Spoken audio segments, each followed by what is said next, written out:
Ça démarre par une panne de train sous la pluie et deux personnages victimes de cette panne vont se retrouver perdus dans un manoir au fin fond du Cotentin.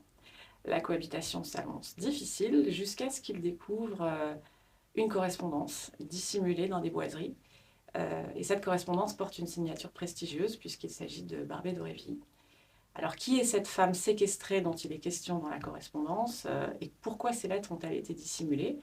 C'est cette énigme qui va mettre nos deux personnages sur la piste d'un secret criminel qui remonte au Second Empire.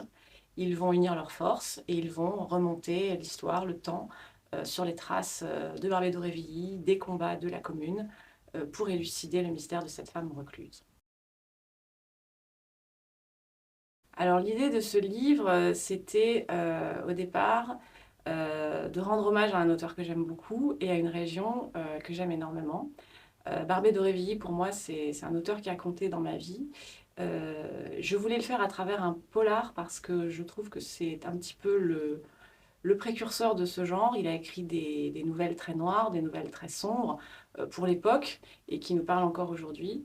Et je voulais me lancer un défi de voir si on pouvait écrire un roman policier actuel en faisant revivre ce personnage et cet univers.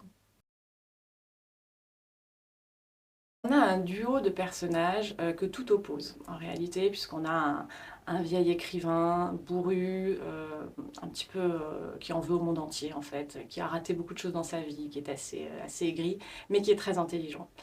Et il se retrouve, bien malgré lui, à devoir cohabiter avec un étudiant qui est tout l'inverse, Étienne, qui est désinvolte, léger, un peu superficiel au début. Et donc on ne voit pas très bien au départ comment ces deux personnages vont pouvoir cohabiter ensemble, mais c'est justement ce qui va faire le charme de ce couple, c'est qu'ils vont réussir à surmonter leurs différences pour élucider cette histoire parce qu'ils sont mus par la même curiosité. Alors j'espère que vous aimerez la septième diabolique, j'espère que vous aimerez cette histoire de femmes fortes et de femmes libres. Et si vous aimez les femmes puissantes et les femmes vénéneuses, je vous invite à lire Les Diaboliques de Barbé d'Aurevilly.